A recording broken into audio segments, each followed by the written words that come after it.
জুলাই সনদ বাস্তবায়ন, গণভোট বাস্তবায়নের পক্ষে কথা বলার জন্য আর রাজপথে আছেন আল্লামা মামুনুল হক সহ নাসিরউদ্দিন পাটোয়ারীরা। ইনশাআল্লাহ আমরা একত্রে আছি। যদি সময় মতো দাবি আদায় না হয়, সংসদ এবং রাজপথ একাকার হয়ে যাবে। আমরা সকলে ঐক্যবদ্ধভাবে রাজপথের এই সংগ্রাম চালিয়ে যাব যতক্ষণ না সরকার গণভোটের গণরায় বাস্তবায়ন করতে ইচ্ছুক হয়। আর সরকার যদি গায়ের জোরে, 2/3 জোরে গণভোটের গণরায়কে উপেক্ষা করে, তবে তার পরিণতিও পুরনো ফ্যাসিবাদীদের কায়দায় হতে হবে। জনাব নাহিদ ইসলাম। বিসমিল্লাহির রহমানির রহিম। প্রিয় সংগ্রামী উপস্থিতি, আজকে বাংলাদেশ খেলাফত মজলিস কর্তৃক আয়োজিত এই সমাবেশে উপস্থিত আছেন বাংলাদেশ খেলাফত মজলিসের সংগ্রামী আমির আল্লামা মামুনুল হক। আরও উপস্থিত আছেন বিরোধী দলীয় নেতা বাংলাদেশ জামাত ইসলামীর সংগ্রামী আমির ডক্টর শফিকুর রহমান সহ 11 দলের জাতীয় নেতৃবৃন্দ। প্রিয় উপস্থিতি, আপনারা সকলের বক্তব্য শুনেছেন। আমি সর্বপ্রথম বাংলাদেশ খেলাফত মজলিস এবং বাংলাদেশ খেলাফত মজলিসের নেতৃবৃন্দকে ধন্যবাদ জানাই।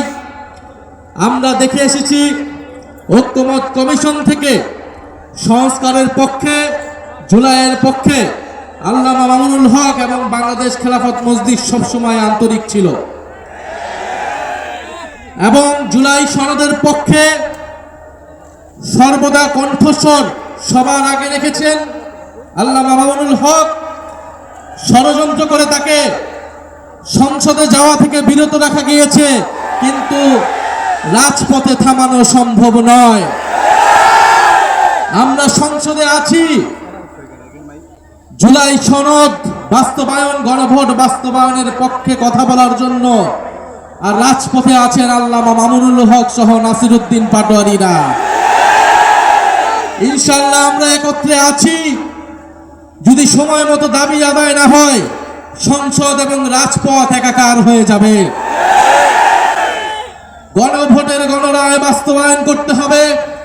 গণভোটে 70% মানুষ হ্যাঁর পক্ষে, সংস্কারের পক্ষে ভোট দিয়েছে। আমরা এখনো একটু কথা অল্প করে বলছি, কারণ দেশে অনেক সংকট। দেশের মানুষ ভালো নেই, দেশে জ্বালানি সংকট, দেশের মানুষ চিকিৎসা পাচ্ছে না, হামের চিকিৎসা পাচ্ছে না, দ্রব্যমূল্যের ঊর্ধ্বগতি, তেলের দাম বৃদ্ধি হয়েছে। বিরোধী দল থেকে দায়িত্বশীল বক্তব্য দেওয়া হয়েছে, সরকারকে সহযোগিতা করতে চেয়েছি। এই ধরনের অস্থিতিশীলতার সুযোগ নিয়ে রাজনীতি করতে চাইনি, কিন্তু সরকার বারবার কথার বরখেলাপ করছে।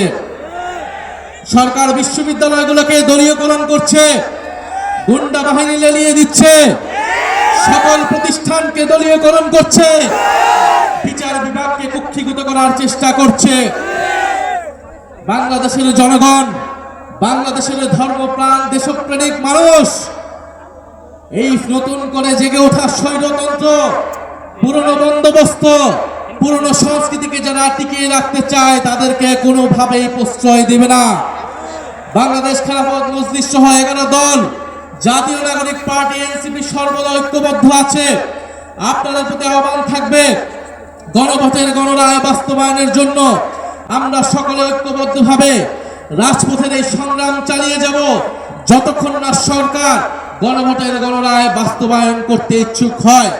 আর সরকার যদি গায়ের জোরে, 2/3 জোরে গণভোটের গণরায়কে উপেক্ষা করে, তবে তার পরিণতিও পুরনো ফ্যাসিবাদীদের কায়দায় হতে হবে। এই হুঁশিয়ারি আমরা দিতে চাই, কিন্তু আমরা চাই দেশে স্থিতিশীলভাবে এই দেশের সমস্যার সমাধান হোক। সরকার যত দ্রুত গণরায় মেনে নেবে, তত দ্রুত সরকারের জন্য মঙ্গল, দেশের জন্য মঙ্গল। আজকের এই সমাবেশে যারা উপস্থিত হয়েছেন তাদেরকে ধন্যবাদ জানাচ্ছি। আসসালামু আলাইকুম।